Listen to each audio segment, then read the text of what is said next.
My name is Damien, and I am the monster in her story. Cursed, bound, a villain playing a part.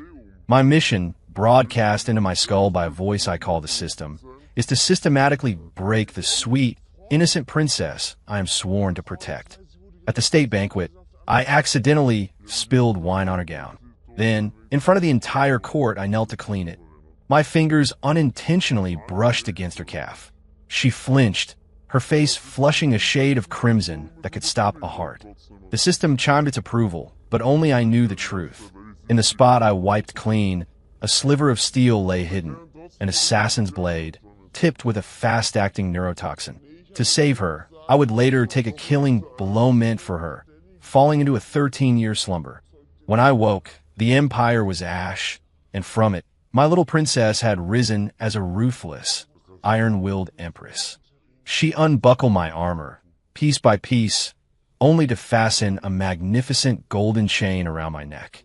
The other end she secured to the arm of her throne. "My knight," she whispered, her voice a silken thread.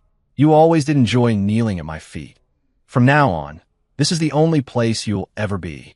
The grand ballroom glittered, a galaxy of crystal chandeliers and clinking glasses.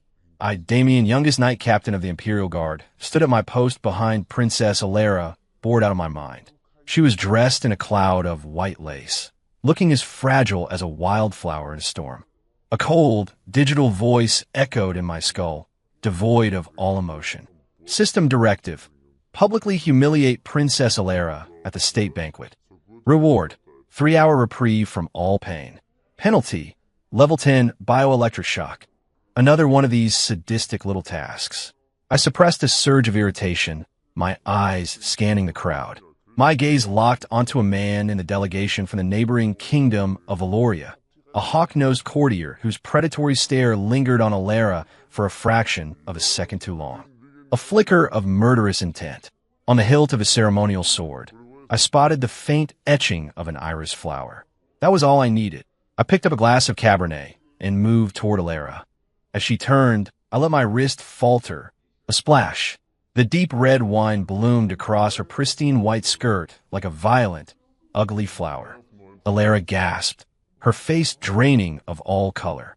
The nobles around us turned, their expressions a mixture of shock, contempt, and poorly concealed glee. The whispers started, a low buzz of insects. "My God, isn't that Captain Damien? How could he be so clumsy? The princess is already out of favor with the king. This is just mortifying." Alara clutched her dress, her eyes welling up. She looked like a lost kitten, cornered and terrified. Across the room, Prince Arthur of Valoria puffed out his chest, the perfect white knight preparing to swoop in and save the day. I wasn't about to give him the satisfaction. I moved first, dropping to one knee before her with a precision that could have been pulled from a military textbook. The court fell silent, stunned. I produced a clean, white silk handkerchief for my coat. "Your Highness, you've soiled your dress." My voice was just loud enough to carry, calm and deliberate. "As your sworn knight, you must forgive my presumption." I bowed my head, my heavy captain's cloak fanning out, perfectly shielding my actions from prying eyes. All they could see was the back of a man committing an act of profound humility or profound disrespect. In the shadows of my cloak, I began to dab at the wine stain on her skirt. She was frozen solid, her breath hitched in her throat. My fingers, separated from her skin only by a thin layer of silk, deliberately grazed the delicate line of her calf. She shuddered, a choked little whimper escaping her lips. My fingertips traced a path upward, expertly snagging a paper-thin blade tucked into the deep folds of her dress. The metal caught the light, glinting with a faint, sickly green hue. The poison. I wrapped the blade in the handkerchief, clenching it tightly in my palm. At the same time, I leaned close, my lips brushing her ear. "Your Highness," I murmured, my voice a ghost only she could hear. "Stand tall. Don't let your enemies see you break." Her tear-filled eyes shot up to meet mine, wide with confusion and hurt. I offered no explanation. I simply rose, took one step back, and crushed the handkerchief and the blade in my fist with unnatural force, the metal and silk turning to dust within my glove. Then I executed a flawless ceremonial bow. My apologies for the offense, Your Highness. The system's voice returned, cold and satisfied. Directive complete. Reward dispersed. But I felt no relief. I could already feel the king's furious gaze burning into the back of my neck. The king's dungeons were as cold and damp as I expected. It was a welcome respite. I needed a quiet place to ensure no trace of the poison remained on my gear. I leaned against the stone wall, closing my eyes. Late that night, a faint scraping sound came from the cell door. Alera's small silhouette appeared, a basket in one hand and a bottle of antiseptic in the other. She crept inside, placing the items on the dirty floor. You didn't do it on purpose, did you? Her voice was soft, trembling, but held a core of surprising certainty. I opened my eyes. In the darkness, her own were luminous. System directive initiated. Command Alera to tend to your wounds. Conclude by stating, you are only fit to be my servant. Reward, infusion of master-level swordsmanship techniques. Penalty, agonizing spiritual immolation. A wave of pure rage washed over me. I shot to my feet, staring into her clear eyes, forcing the fury down. I let out a cold, bitter laugh and roughly tore open my tunic. A road map of scars, old and new, crisscrossed the muscles of my chest and abdomen, looking grotesque in the thin moonlight. Get over here. She flinched back like a startled rabbit. I had no patience for this game. I closed the distance in a single step and grabbed her slender wrist. It was so fine, so fragile, I was terrified of using too much force. I pressed a clean cloth and the bottle of antiseptic into her hand. My voice was ice. What are you waiting for, Your Highness? Can't you even handle a simple task like this? Tears welled in her eyes, her hands shaking uncontrollably, but she obeyed. She began to clean a gash on my back. The cool liquid was a relief against my skin, but a moment later, a hot tear fell on my shoulder blade, scalding me worse than any fire. A sharp pain, entirely my own, lanced through my chest. The system's required line echoed in my mind like a curse. I spun around, seizing her chin in my hand and forcing her to look at me. Remember this. These scratches are nothing. My voice was hard, cruel. You're weak. So weak you can't even see who's trying to kill you. She started sobbing, her small shoulders shaking. A princess like you is only fit to be a servant, cleaning my wounds. The system's chime of completion rang out. The rage inside me peaked. I lowered my voice, speaking so fast it was almost a blur, a secret share between us. The man who wants you dead is the envoy who presented you with flowers this afternoon. His cuff links have the same iris pattern as the dagger's hilt. Her crying stopped abruptly. She stared, her tear-streaked face a mask of shock and confusion. I released her and pulled a small, silver token from my tunic, my family's signet, a wolf's head carved in relief. I pressed it into her palm. Take this. The metal was cold against her skin. Next time I'm not there, crush it. Inside was a microalchemical charge, something I'd spent my entire savings on. It packed enough of a punch to blow a hole in a castle wall, enough to give her an escape route from anything. She just stared at me, too stunned to react. I couldn't stay any longer. Get out, I snarled, turning my back on her. I'm tired of looking at you. She clutched the signet and left, looking back every few steps. She had no idea that I had other plans in motion, that this was far from my last move. The Royal Preserve. A crisp autumn day, perfect for the annual hunt. The nobles were in high spirits. Prince Arthur of Valoria was in full peacock mode, fawning over Alera. He selected the lightest bough for her, brought her the most docile mare. The ladies of the court sighed with envy, their jealous glances like daggers in Alera's back. She looked uncomfortable but remained polite. System directive. Cause Alera's horse to bolt, resulting in a fall and injury. You will then personally tear her sleeve to bandage the wound. My face remained a stone mask. My eyes were fixed on an unassuming squire standing behind Prince Arthur. I watched as the man, under the guise of checking the saddle, smeared a thick grease onto the buckle of Alera's saddle strap. It was a classic underhanded trick. The strap would loosen and slip during a hard gallop. A cheap ploy to set up a heroic rescue. I said nothing.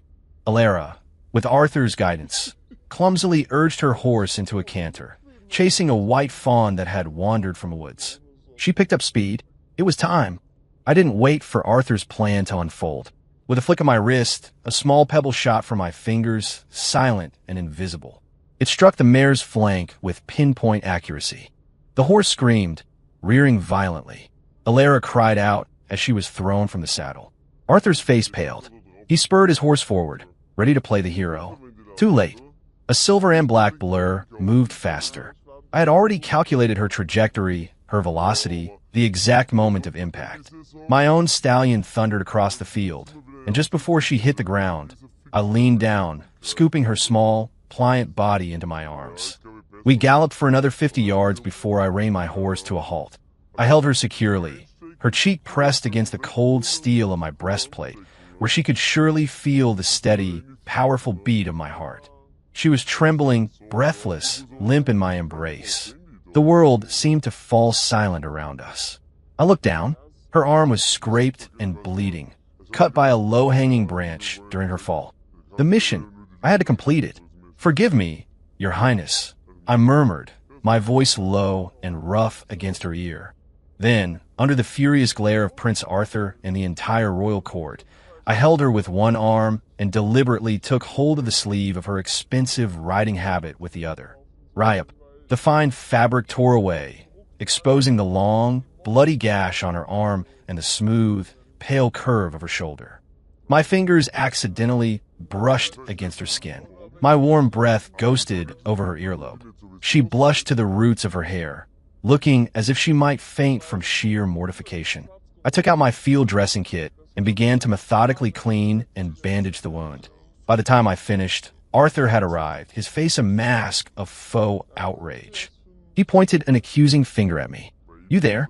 Captain, why weren't you protecting the princess?" I finished tying the bandage and finally looked up at him, my eyes cold as death. I held up the object I'd plucked from her saddle as I caught her, the greased buckle. "Your Highness, perhaps that's a question you should be asking your squire," I said, tossing the buckle at his feet, and not me. A wave of shocked murmurs swept through the crowd. Arthur's face turned a shade of mottled purple. In my arms, I felt Alara stiffen. She looked up, not at Arthur, but at my face. And for the first time, the look in her eyes wasn't fear. It was something else entirely. ###4 after the incident at the hunt. Something shifted in Alara. She was no longer afraid of me. In fact, she began finding excuses to be near me, bringing me water, offering me pastries from the royal kitchen, or simply sitting on a small stool near the colonnade where I stood guard, reading a book in silence. She was like a stray cat, slowly deciding to trust. Tonight, the moon was a silver coin in a velvet sky. I was on my usual patrol route by the palace lake when I heard the rustle of her dress behind me. The wind rippled across the water, shattering the moonlight into 1,000 pieces. She stood there for a long time before finally gathering her courage. She brought her hands out from behind her back, offering me something. It was a small, hand-woven charm made of red silk thread. The stitches were clumsy, the knotwork uneven, but it was clearly made with painstaking care. "Damien, thank you." Her voice was as soft as a feather, laced with a young woman's shyness. "I know you're not what you pretend to be." I took the charm. It was still warm from her hands. A current of warmth, something I hadn't felt in years, spread from my palm through my entire body. It was the first act of genuine, untainted kindness I had received since being ripped from my own world and thrown into this one. I closed my fist around it. For the first time, I allowed myself to wonder what life might be like without the system with her. Maybe it wouldn't be so bad. Alert! Host has developed anomalous emotional attachment to the target. Initiating final protocol. Broken wings. The system's voice was a physical blow, a shard of ice rammed into my brain. The warmth, the fantasy, it all evaporated. 3 days hence, at Princess Alara's rite of ascension, you will collaborate with insurgent forces to create a diversion. You will then personally strike Alara's right shoulder with a provided Viper's Kiss dagger, causing permanent, crippling injury. Reward: extraction from this narrative. Return to your reality. Penalty: immediate cerebral termination. Soul data will be archived and indefinitely contained. My blood ran cold. The system continued, projecting the image of a wicked, curved dagger into my mind. complete with a detailed schematic of its venom. The poison wasn't lethal. It would just destroy the nerves in her arm, leaving it paralyzed forever. She would never be able to paint again, never be able to weave another clumsy, heartfelt charm like the one I held in my hand. It would destroy the one small source of joy she had in this cold, gilded cage of a palace. I looked at the girl smiling shyly before me, completely unaware that fate, or rather a cruel, indifferent program, had just signed a warrant for her betrayal. She was looking at me with hope, and I was the executioner tasked with dragging her into the abyss. Why? Why did some cold, unfeeling algorithm get to decide her fate? Our fate? For the first time, a clear, murderous rage was directed not at my circumstances, but at the voice in my head. I stared at Alara, my expression so intense that her smile faltered. Damien, 3 days. I had 3 days to make a choice. Mutilate her and crawl back to a reality I no longer cared for, or protect her and face oblivion. It wasn't a choice at all. Hashtag, hashtag, hashtag, 5. The final countdown had begun. For the last 3 days of my life, I dropped the mask. I went to General Valerius, the grizzled commander of the city watch and one of the few men in the capital still loyal to the old crown. General, I have a map of a potential insurgent infiltration route for the Rite of Ascension. I spread the parchment on his desk. On it, I'd marked the city's defensive blind spots and the secret tunnels I knew the rebels would use. The old general's eyes widened. Captain Damien, where did you get this? A premonition, I said calmly, from a man who doesn't expect to see another sunrise. Next, I found Alara. She was in the gardens, fumbling with a bow, unable to draw the string back properly. I walked up behind her, and for the first time, I didn't offer a sarcastic barb. I covered her hands with mine, correcting her stance. Relax your shoulders. Feel the wind. My chest was flush against her back. She went completely still, her cheeks turning a deep shade of rose. I guided her arms, helping her pull the bowstring taut. Release. Thwomp. The arrow flew true, striking the bullseye. Alara spun around, her eyes sparkling. I did it. Damien, I did it. I watched her smile, and my heart ached with a terrible, sweet finality. For the rest of our time, I snuck her out of the palace. We became, for one perfect day, a normal couple. I bought her the fried dough pastry from the South Market vendor she'd always talked about, and she closed her eyes in bliss at the sweet, cinnamony taste. We watched street performers juggle fire, and she clapped with childlike delight. I bought her a simple wooden pin for her hair, and she immediately wore it as if it were a crown jewel. On the last night, I placed a necklace around her throat. The pendant was a single, flawless lightstone, pulsing with a soft, internal luminescence. It will protect you, I told her. In truth, I had poured nearly all my life force, all my savings, into enchanting it. It held enough power to stop a killing blow, and maybe, just maybe, to shelter a soul on the brink of death. Alara was radiant. She thought I was finally returning her affections. Blushing, she stood on her toes and whispered in my ear, Damien, after the ceremony, will you be my first dance? My throat was tight, the words caught in my chest. I looked into her hopeful eyes and managed a nod. Yes.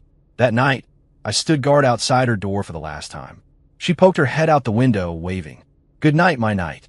Good night, my princess, I answered in my heart. And goodbye. In my own quarters, I polished my longsword until it shone like a mirror, reflecting my own calm, resolute face. I had made my choice. I would refuse the mission. Let the system do its worst. I would protect her until my last breath. The bells for the Rite of Ascension were about to ring, and I was ready to die. Hashtag, hashtag, hashtag, 6 The Grand Cathedral was a place of solemn majesty. Alara, dressed in a simple white robe, stood before the high altar, ready to receive the Archbishop's blessing. In my head, the system's countdown was a frantic scream. 10, 9, 8. I stood behind her, my hand on my sword, every muscle in my body coiled tight. Just as the Archbishop raised his ceremonial staff, all hell broke loose. Boom! The massive stained glass windows of the cathedral exploded inward, shattered by a blast of raw magical energy. Black-clad soldiers, the rebels, poured through the openings like a tide of vipers. The sanctuary erupted into chaos. Nobles screamed and fled. The royal guard charged forward, and the sacred space filled with the shriek of steel and the cries of the dying. 3, 2, 1. Final directive failed. Initiating host termination. The system's voice cut out. I braced for the agony. Nothing happened. I froze. What? Just then, a figure moved like a wraith through the fighting, appearing directly behind Alara. It was the hawk-nosed Valerian courtier, the rebel leader. He raised a dagger high, its blade shimmering with that same sickly green poison. It was the exact dagger from the system's projection. In a flash of cold clarity, I understood. The mission, the collaboration with the rebels, it was all a setup. The system knew the attack was coming. It wasn't ordering me to participate. It was trying to frame me for it. Alara, look out! I roared, my sword clearing its scabbard in a silvery arc. I lunged, a blur of motion. My blade sang, and the rebel leader's head flew from his shoulders. But I had no time to recover. Across the dais, the enemy's lead sorcerer completed his incantation. A bolt of pure necrotic energy, an annihilation arrow, tore through the air with a horrifying shriek aimed directly at Alara's heart. It was an inescapable death sentence. Too fast. No time to parry, no time to dodge. My mind went blank. My body acted on pure instinct.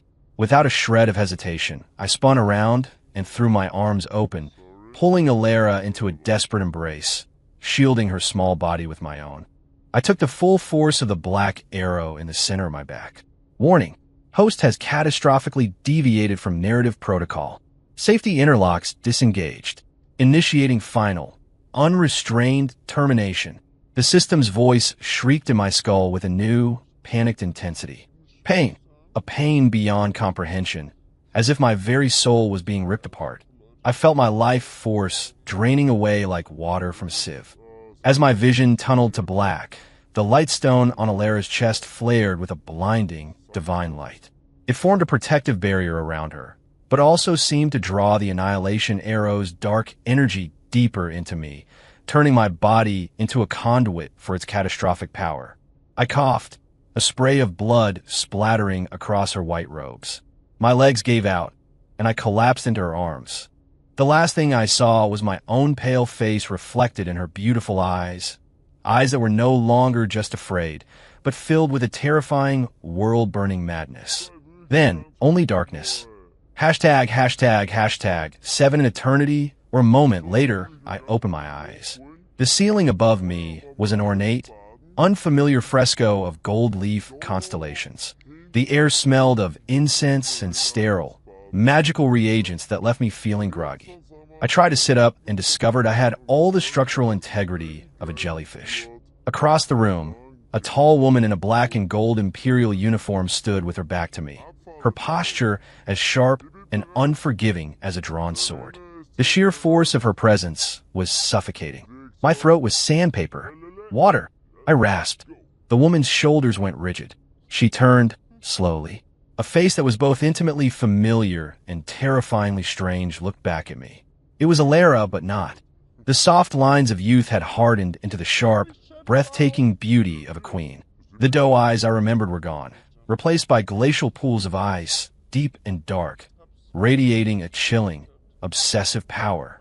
She walked to the bedside and poured me a glass of water herself, her movements infused with an unshakable, imperial grace. I drank greedily. Ow! I started, my voice still a wreck. How long was I asleep? She leaned over me, her cool fingertips tracing the line of my jaw. Her gaze was intense, as if she were memorizing a face she feared might vanish. 13 years, my knight, she said. Her voice was a soft murmur, the kind of tone a lover might use, or a god passing judgment. 13 years. The words slammed into me like a physical blow. I'd been dead. No, sleeping for 13 years? As if reading my mind, a flicker of something ancient and painful crossed her features before being buried again under layers of ice. She began to speak, her voice a calm, detached monotone. After I took the arrow, I fell into a state of magical stasis, indistinguishable from death. In the chaos of the coup, clutching my body, she had somehow activated the Lightstone amulet. Its power shielded her and, miraculously, tethered the last shred of my soul to my body. With the help of the loyalist General Valerius, she fought her way out of the fallen capital, taking my body with her. The 13 years that followed were a crucible of blood and fire. Using my martyrdom as her banner and vengeance as her fuel, she rallied the old guard, crushed the rebellion, and systematically eliminated every one of her rivals. The gentle princess, I knew, had clawed her way up a mountain of corpses to become the first empress in the nation's history. She had bent the entire empire's resources, its mages, its scholars, its alchemists, to a single task: finding a way to bring me back. They all told me you were gone forever, that your soul had shattered. They told me to let you go. She looked down at me, and in the depths of her eyes, I saw a terrifying, bottomless obsession. I told them if I couldn't have you back, I would burn the entire continent to the ground and make it your funeral pyre. And she had succeeded, at an unimaginable cost. I waited for you for 13 years, Damien. Her fingers tightened on my neck, a touch that was both a caress and a claim. And now you're awake. Now you're mine.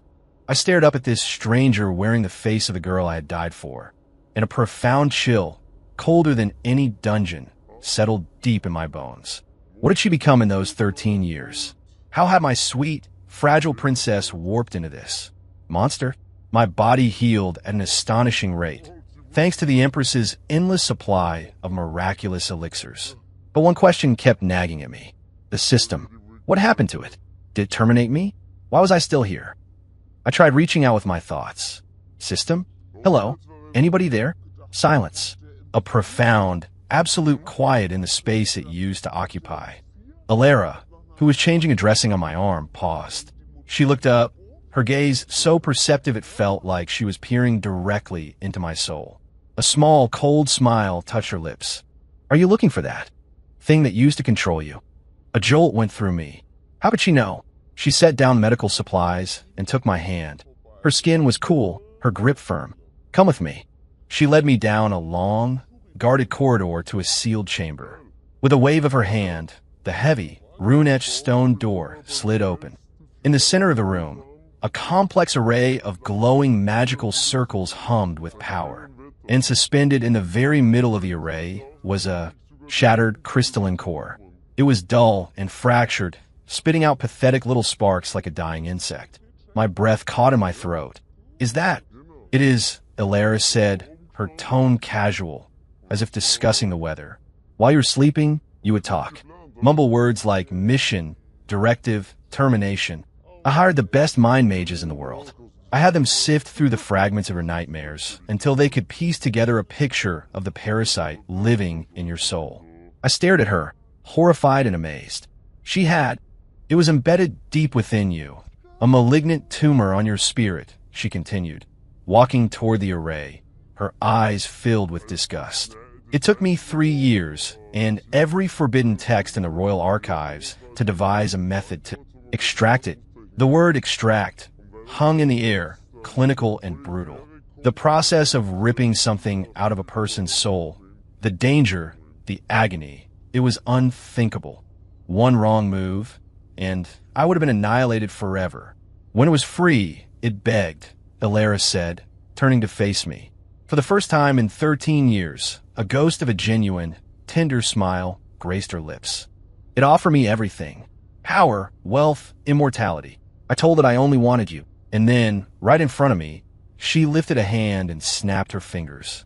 The magic circle flared, collapsing inward on the core with a blinding flash of light. When it faded, the core was gone. Not even ash remained. Now, nothing can ever command you to hurt me again, she said, stepping close to straighten the collar of my shirt. Oh, and speaking of loose ends, Prince Arthur, after you fell, he tried to force a marriage, thinking he could absorb the empire in its moment of crisis. She paused, a flicker of amusement in her eyes. I had him and his entire treacherous family exiled to the frozen tundra in the far north. They'll be farming rocks for the rest of their short, miserable lives. She had vanquished all my enemies. She had even slain the god in my head. For me, she had become a devil. A wave of profound terror and a strange, overwhelming sense of awe crashed over me. The system was gone, but I wasn't free. I had merely been transferred from one prison to another. This one, far more beautiful and infinitely more inescapable. Hashtag, hashtag, hashtag, 9 the day my strength fully returned. I went to find Alara in the royal study. She was dressed in sharp, black riding leathers, her hair tied back in a severe ponytail that highlighted her regal features. "Your Majesty," I said, bowing. She looked up from her paperwork, and the ice in her expression thawed slightly. "Damien, come here." I didn't move. "Thank you for saving my life, Your Majesty. I am fully recovered." I took a breath, steeling myself. I wished to leave the palace, to travel the continent. The warmth vanished from her face. The air in the room grew heavy, electric. She stared at me for a long moment, and I braced myself for her fury. Instead, she laughed, a dry, humorless sound. "Travel?" She set down her quill and rose, gliding toward me. "Damien, you've slept for 13 years. The world is not as you remember it. It's a dangerous place." Her hand came up to cup my cheek. "Let me protect you now, the way you once protected me." Her tone was soft, but the command was absolute. I pushed her hand away. My mind is made up. I turned and walked toward the massive oak doors of the study. Alara didn't try to stop me. I reached the doors, grabbed the heavy iron handle, and pulled. It didn't budge. I tried again, channeling my strength, my muscles straining. Nothing. The door was as immovable as a mountain. It was then I realized that the entire study, the entire palace, was sealed within an invisible, impenetrable magical barrier. It was a cage. A warm body pressed against my back, and Alara's arms wrapped around me.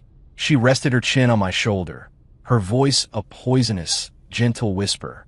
"Don't even think about leaving me, Damien. I spent 13 years searching for you.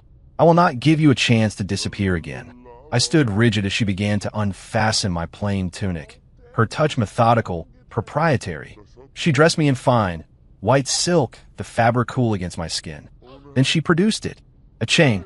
It was exquisitely crafted from gold and shimmering soul gems, a masterpiece of artifice that glittered with cold, decadent light. She turned me to face her, took my chin in her hand, and locked the collar around my neck. Click! The metal was cool and light, but it felt heavier than a mountain. That same day, she convened the entire royal court. With all her ministers and nobles assembled, she led me by the chain, like a prize won in a war, to the foot of the throne. As the court stared in a mixture of shock, pity, and contempt, she looped the end of the chain around the arm of her massive, obsidian throne. She took her seat, looking down at me where I was forced to kneel beside her. She reached out, her fingers stroking my hair as a benevolent smile played on her lips. "My knight," she said, her voice carrying through the silent hall. "You always did enjoy kneeling at my feet." The length of the chain was perfectly measured to allow me to kneel or sit, but never to stand. "From now on, this is the only place you'll ever be." My life as a knight was over. I was now the Empress's pet. Hashtag, hashtag, hashtag, 10, I became a tourist attraction. The Empress's golden prisoner. Every day, I was tethered to that throne as Alara held court, debated policy, and issued decrees. Every petition passed by my feet. Every minister had to look up to her and down on me. It was a masterclass in psychological torture. I would not break. I rebelled. After court one day, I summoned every ounce of my strength, my restored power roaring through me as I tried to snap the chain with brute force. The muscles in my neck and shoulders corded, veins bulging. The chain, however, didn't even creak. Instead, it seemed to come alive, a parasitic thing that began to drain my energy. I collapsed at the foot of the throne, gasping, defeated. Alara descended from her seat, wearing a simple silk nightgown. She knelt before me, mirroring the way I had once knelt before her at the banquet so long ago. She tilted my chin up, forcing me to meet her gaze. "Don't waste your strength," she murmured, a hint of pity in her voice. "This is the eternal vow, forged from abyssal or enquenched in my own blood. It cannot be broken, not unless I die." I glared at her, spitting out a single word. "This is imprisonment. This is protection," she corrected, her cool fingers tracing the line of the collar at my throat. "When you took that arrow from me, I swore an oath. I would never, ever let anything harm you again." Her protection was a cage. An old, white-haired duke stepped forward, his voice trembling with indignation. "Your Majesty, This man is a relic of a fallen dynasty, an ill omen for the stability of the realm. He should be executed. Illyra's eyes went flat and cold. Without even glancing at the Duke, she spoke. Strip him of his titles. Exile him to the Black Marshes. His family is forbidden from ever setting foot in the capital again. Guards dragged the wailing old man away. The hall fell deathly silent. Message received. So I tried a new tactic, a hunger strike. The first day, she ignored me. The second, she conducted business as usual, as if I were nothing more than a statue. By the third day, I was dizzy with weakness, slumped against the base of her throne. She dismissed the court and brought me a bowl of steaming broth herself. Eat. I turned my head away. She was quiet for a moment. Then, to my utter shock, she took a spoonful herself. Before I could process what was happening, she pinned me, her hand gripping my jaw, and kissed me. Her lips were soft and warm, parting mine, forcing the broth from her mouth into mine. I was too stunned to resist. She pulled back slightly, licking a drop of broth from her lip, a playful, dangerous light in her eyes. My knight, she purred, weren't you always the master of doing one thing, while intending another, of using humiliation as a tool? Her voice dropped to a seductive whisper. Allow me to show you how it's truly done. My rebellion was a joke. Against her absolute power and her suffocating, obsessive love, every struggle only pulled me deeper. Every act of defiance twisted into a new, more intimate form of subjugation. My resolve was beginning to crumble. Hashtag 11-1 morning. For the first time, Illyra did not hold court. She unfastened the chain from her throne, but kept the end of it coiled in her hand. She led me, like a falcon on a leash, to the highest spire of the palace. It had once been the royal observatory. Now it was something else entirely. The moment I stepped inside, the breath left my body. Above us was not a ceiling, but a perfect, magically rendered night sky, glittering with stars. But it wasn't the sky of this world. It was the star chart of my home, the one I'd left behind. How could she possibly know? In your sleep, you would sometimes whisper about a home I'd never heard of. Illyra's voice came from behind me. You describe a sky I'd never seen. I had my court astronomers map it from your dreams. My heart hammered against my ribs. She led me deeper into the vast space. There was a fully equipped knight's training yard, stocked with every weapon imaginable. Beyond it, a massive library filled not with political texts, but with adventure novels, histories of grand heroes, the kinds of books I used to love. But it was the wall opposite the library that shattered me. It was covered, from floor to ceiling, in portraits. All of them were of me. Me in my captain's armor. Me in my civilian clothes. Me sleeping, my face peaceful in a magical slumber. Me smiling, a fleeting expression she must have caught once and immortalized forever. There were hundreds of them, each one a masterpiece of lifelike detail. For the first year after you fell, I painted you every day, she said, her voice quiet. I was so terrified I would forget the exact shade of your eyes. She gestured to the training yard. In the 5th year, I began to learn your style of swordsmanship. I thought if I could fight like you, I could feel you beside me. She picked up a long sword, executing a flawless parry and riposte that was a mirror image of my own. In the 10th year, I built this place. I decided that when you woke up, I would give you a world with no pain, no betrayal, no duty. A world built just for you. She came up behind me, wrapping her arms around my waist and resting her chin on my shoulder. Damien, I made you a world where nothing can ever hurt you again. Her breath was a warm, trembling whisper against my ear. All you have to do is stay. Stay with me. Please. I looked at the stars of my long-lost home. I looked at the walls covered in a decade of devotion and obsession. I looked at the monument she had built to her 13-year, all-consuming love. And the last wall around my heart, the one I had built of pride and defiance, crumbled into dust. She had become an empress for me. She had become a monster for me. I turned in her arms, and for the first time, I embraced her, holding her so tightly I could feel the frantic beat of her heart against my chest. I buried my face in the crook of her neck, breathing in her scent. What if? My voice was a raw, broken thing. What if I had never woken up? She laughed softly against my ear, a sound that held the terrifying promise of Armageddon. then I would have made this entire continent your tomb. I closed my eyes. This golden cage wasn't a prison. It was a crown woven for me from all the thorns in the world and all the love in her heart. Hashtag 12. I embraced my new reality. The Empress's knight, the prisoner of the throne. I sat by her side as she governed, listening as she sparred with her ministers. Sometimes she would pass me a difficult decree and ask for my counsel. I would give it, and she would always listen. We found a strange, symbiotic rhythm. She was my master and my student. I was her captive and her advisor. The chain was no longer an instrument of shame, but a symbol of our connection, a declaration to the world. And then, one day, the last remnants of the old noble houses made their final, desperate move. A brainwashed fanatic, disguised as a royal messenger, gained audience. When he was mere feet from the throne, he tore open his tunic, revealing a massive, pulsating alchemical bomb strapped to his chest. It happened in a heartbeat. No one could have reacted in time. Alara, I roared. The chain, it held me fast. I couldn't throw myself in front of her as I had 13 years ago. In that split second, I made the only choice I had. I yanked on the collar around my neck with all my might. The chain went taut, pulling Alara from her throne. She cried out, tumbling from the dais and directly into my waiting arms. I wrapped myself around her, twisting and rolling just as the world erupted in fire and thunder. Boom! The force of the blast threw us across the floor. I shielded her with my body, my back taking the brunt of the shrapnel and searing heat.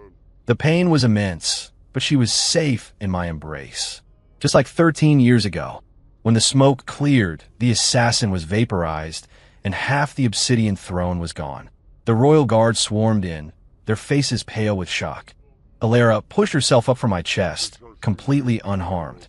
She looked at me, her deep eyes shimmering with tears of relief, but also with a wild, almost ecstatic joy. "You still protect me," she whispered, her voice trembling with absolute certainty. I looked up at her and smiled. Yes, no matter what else changed, that never would. I reached up, grabbed the golden chain connecting us, and pulled. The distance between us vanished. Our noses were almost touching. My Empress. I breathed against her lips, my voice for her alone. "This leash, it's too long." And then I kissed her. She froze for an instant, then melted against me, kissing me back with a desperate, passionate fury that had been caged for 13 years. There, in the ruins of her throne room, under the shocked gazes of her entire court, the knight kissed his Empress. The prisoner kissed his jailer, and our story finally, truly began.